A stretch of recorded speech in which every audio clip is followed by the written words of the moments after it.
Hello mga laagan! Nandito ako sa airport ng Cebu. Ang ganda! My God! Kakaiba yung design. Na-amaze ako sa design niya. Kakaiba sa mga airport na makikita natin. Tsaka sa mga taong mahilig mag-shopping. Ayan, pagpasok mo pa lang, ayan. Anong tawag doon? Ang dami nilang t-shirt, mga sombrero, mga tasa, mga anik-anik na pasalubong. Pwede na dito bumili. Tsaka yan o, hindi pa pwedeng walang pasalubong na mangga, diba? Na-amaze ako sa mga bag na native. Meron silang yung made of banig ba tawag nun. Sa mga kababayan nating mahilig mag-travel, may counter din dito para sa travel tax. Ayan, pwede dito na tayo magbayad. Diyan sa kanan yan, dito. Magbabayad ka dito ng travel tax mo. Nag-accept sila ng cash or card. About sa payment naman, nandun na naka-display sa counter nila kung magkano dapat babayaran. Tsaka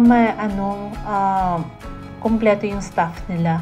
So, hindi ka matatakot na like sa diba na baka mahaba ang pila. Maraming mag-assist. I mean, at the moment na nandiyan kami, konti lang tao.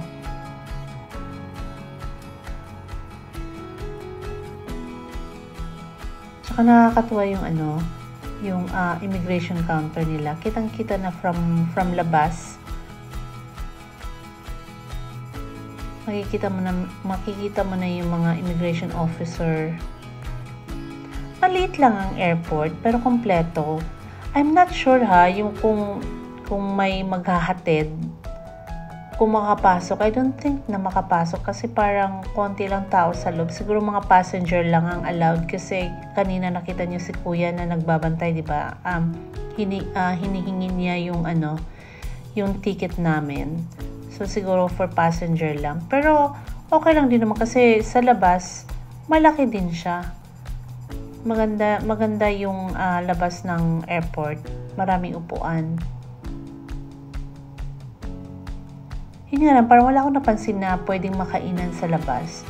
Ewan ko, mali pa ako. Diyan sa kanan, yung nadaanan natin kanina, may maliit na ilaw na green.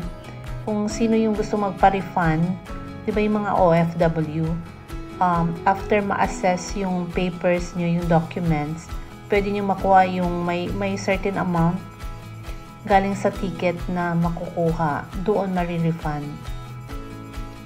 Anyway, pagka ayan, may mga ATM machine din kung kailangan nyo ng cash. Dito sa right side, yung may ilaw, yung counter na yan na may ilaw na green, yun sa right side na yan. Diyan yung OFW counter, help desk. So, yung mga OFW bago bumalik sa ibang bansa, sa kanilang work, di ba, i-assess mo na yung kanilang OFW.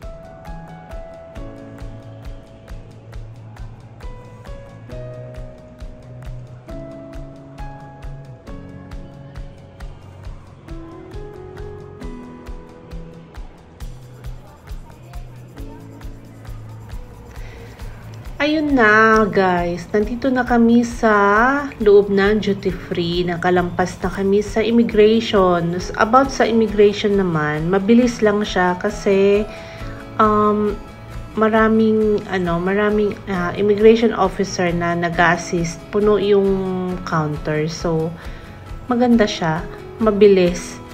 Actually, stress-free. Parang gusto ko na lang pwede bang dito na lang pag sa sunod na flight via Cebu.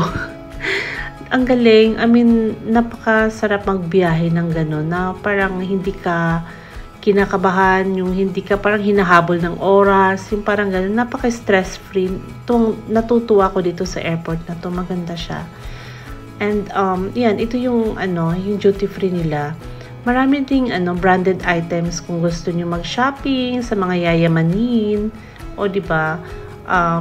Maraming pasalubong na mabili rin dito. At the moment, naghahanap kami ng makainan kasi gutom na kami. Late na kasi kami, maaga kami umalis kanina sa hotel kasi akala namin traffic. Maigi na yung maaga kami dumating para hindi na kami magmamadali.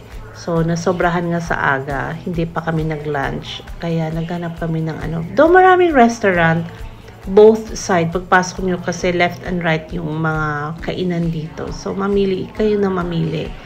At the moment, doon kami kumain sa Bonchon. Tapos, ayun. Basta maraming shopping dito. Kaya kahit maaga ka, hindi ka rin maboboard kasi maraming shop. Mag-iikot-ikot ka na lang. Maraming makainan kung magugutom ka o mauuhaw ka. Ayun, maraming upuan. Tapos, napaka-stress-free tong airport na to. Love ko tong na in love sa airport. But really, this airport is really nice. I love it. Thank you, Mactan Airport.